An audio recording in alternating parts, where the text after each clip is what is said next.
ایک social media پہ چونکہ ایک بڑی بے مہار شتر کی طرح ایک سارا سلسلہ ہے، انجینئر محمد علی مرزا وہ ایک بڑی کنٹروورشل چیزیں بالعموم بیان کرتے ہیں، خانقاہی نظم پہ بھی، تصوف پہ بھی، اور اس طرح، اور یہ پورا جو ایک سلسلہ مکاتب فکر کو بڑا وہ ٹارگٹ کر کے ہیں، تو اس کو آپ مطلب کس طرح دیکھتے سمجھتے ہیں؟ دیکھیں، ان کا بیسیکلی پوائنٹ کیا ہے، وہ کیا چاہتے کہ ایک تو انجینئر محمد علی مرزا جو ہیں، مجھے ان سے ہمدردی بھی ہے، اور کچھ ان کا قابلیت دیکھ کے تھوڑا سا اچھا بھی لگتا ہے کہ یار ان کا بڑا مطالعہ ہے، لیکن تھوڑی سی بیوقوفانہ ان کا اینگل ہے۔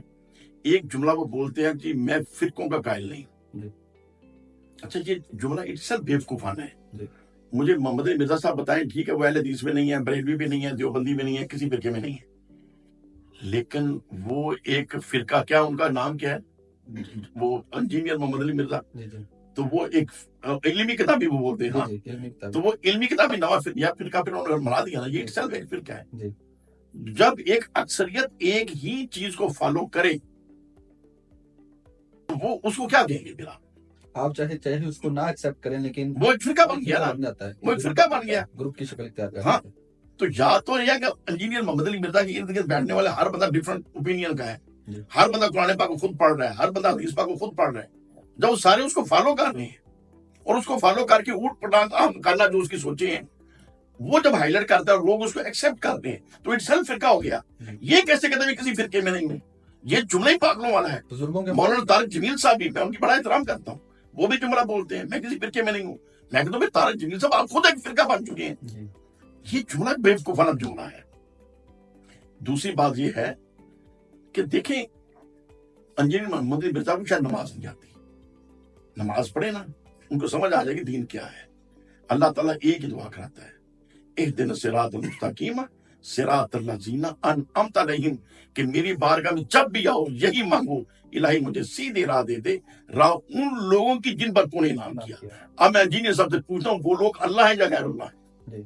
فجر کے وقت بھی اللہ کہتا ہے یہی مانگو، تہجد کے وقت بھی یہی مانگو، عشاء کے وقت بھی یہی مانگو کہ الہی مجھے سیدھی راہ دے دے، راہ ان لوگوں کی۔ اللہ نے کتاب کی راہ تو نہیں کہا، الہی مجھے سیدھی راہ دے دے جو کتاب اللہ کی راہ ہے، یہ کہا ہے اللہ تعالیٰ نے۔ اچھا، اب مجھے بتائیں، جس نے قرآن پاک بالکل نہیں پڑھا، نمازیں صحیح پڑھتا ہے، ماں باپ کا احترام کرتا ہے، روزے صحیح رکھتا ہے، قرآن پاک اس کو نہیں پڑھنا آتا، کیا وہ مسلمان نہیں ہے؟ بالکل ہے۔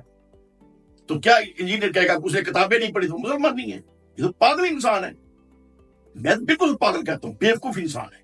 مجھے اس بات کے میں نے سمجھاتے اللہ نے یہ کیوں نہیں آیت نازل کی کہ میری بارگاہ سے مانگو کہ الہی مجھے سیدھی راہ دکھا، راہ وہ جو کتاب اللہ کی راہ ہے، نہیں علمی کتابی نہیں، اشخاص کی تابعداری ہے۔ اشخاص وہ جو اللہ کی انعام یافتہ ہستی ہے، یہ اللہ کی چوائس ہے، اللہ کی پسند ہے۔ اور پھر جو لوگ اس بات پہ بات کرتے ہیں، جو جبرائیل بھی آتے تھے تو سرکار کو بتاتے تھے، میں کہتا ہوں اللہ کے خزانے میں جو کچھ بھی تھا اللہ نے ہر چیز اپنے محبوب کو دے دی، ہر علم دے دیا۔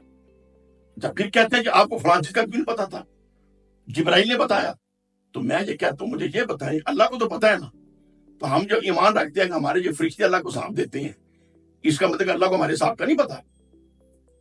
پھر فرشتے کیا دیتے ہیں؟ جب فرشتوں کا ساتھ دینا اللہ کے علم کی نفی نہیں کرتا، جبرائیل امی کا سرکار کی خدمت میں حاضر ہونا بھی نبی پاک کے علم کی نفی نہیں کرتا۔ یہ اللہ کی رضا ہے کہ ہمارا صاحب لیتا ہے تو فرشتوں کے ذریعے لیتا ہے، اور اپنے محبوب سے باتیں کرتا تھا تو فرشتوں کے ذریعے کرتا تھا۔ اس کا مطلب یہ نہیں کہ سرکار کو علم نہیں ہے، سرکار کو اپنی والدہ کے جب پیٹ میں تھے اس وقت بھی سب کچھ پتا تھا، اور جب دنیا میں نہیں بھی آئے تھے اس وقت بھی سب کچھ پتا تھا۔ تو بہرحال، اچھا، اب ہم شرک تب ہے اگر ہم کہیں کہ نبی پاک یا اللہ کے ولی اٹ سیلف کوئی اللہ کے مقابلے میں طاقت ہے، وہ تو ہے شرک۔